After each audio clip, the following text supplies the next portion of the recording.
Should you attend your property inspection? Conventional wisdom says yes, of course you should. But I have actually found this to be very problematic at times, and so much so and so often that now I strongly recommend to all of my buyer clients that they should not attend the property inspection. Let me share with you why. Now, I can understand why you might be thinking that not attending the inspection is crazy or completely counterintuitive. But if we stop for a minute to think about the objectives of the inspection, you'll see that attending can actually defeat the purpose and cause the true objectives to not be accomplished. The reasons for an inspection may seem quite obvious and simple, but are they? You need to know the condition of the property so you can decide if you're satisfied with it, do you want to ask the seller to do any repairs, and ultimately, do you want to move forward with the purchase? But let's open this up a little more.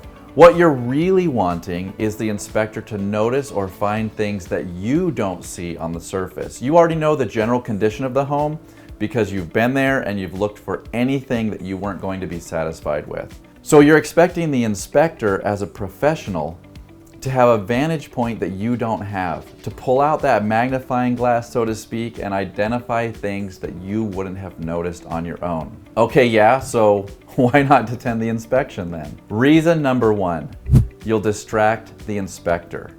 I can't tell you how many times I've watched an inspector trying to do his job while the buyer is diligently following around behind him, asking a million questions about how things work.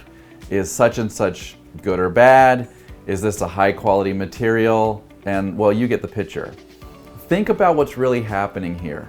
This identifies a common misunderstanding of what the inspector's job is and what opinions he provides to you. The inspector is not an expert on how every part or system of the home functions.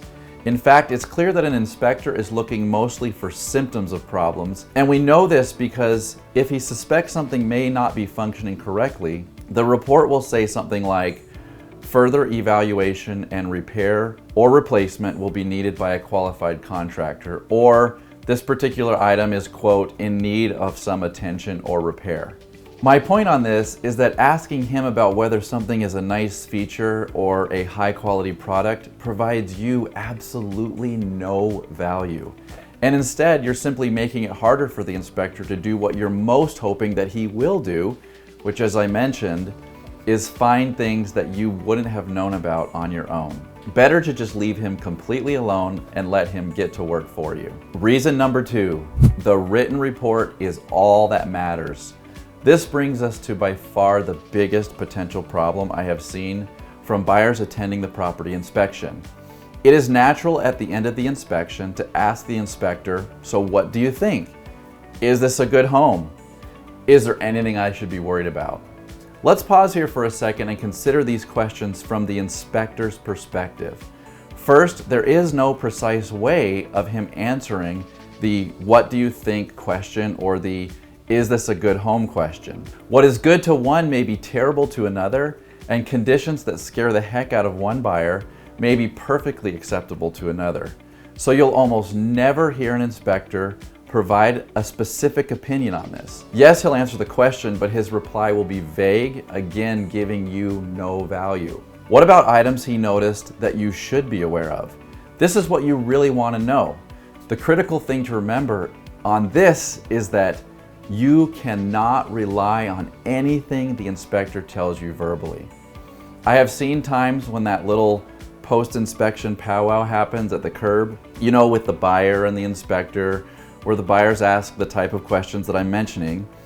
And in the cases I'm talking about, the inspector didn't mention at that time a particular condition in the home for whatever reason, but it was of course included in the inspection report. Because the buyers had had that conversation with the inspector at the time of the inspection, they either didn't read the report or they blasted through it because they were already feeling comfortable with what they had been told verbally by the inspector. Then, after moving into the home, they noticed something they didn't like and called me to ask about what their recourse would be against the seller or the inspector, not realizing that the condition was called out in the written inspection report. Remember, Your inspector and your realtor do not know which things are a big deal or not to you.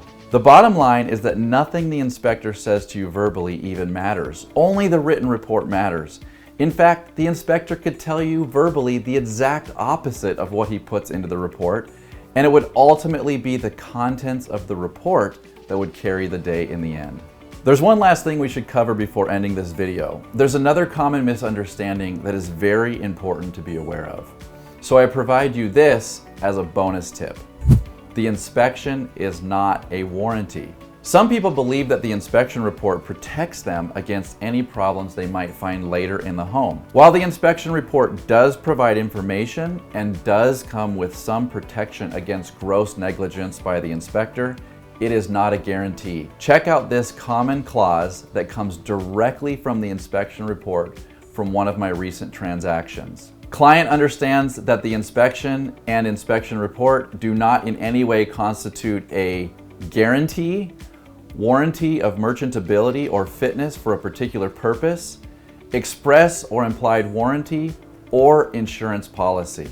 We can clearly see here that although the report provides valuable information, it clearly disclaims being a warranty or a guarantee. Do I recommend having a property inspection done? Absolutely yes. Do I recommend you attend?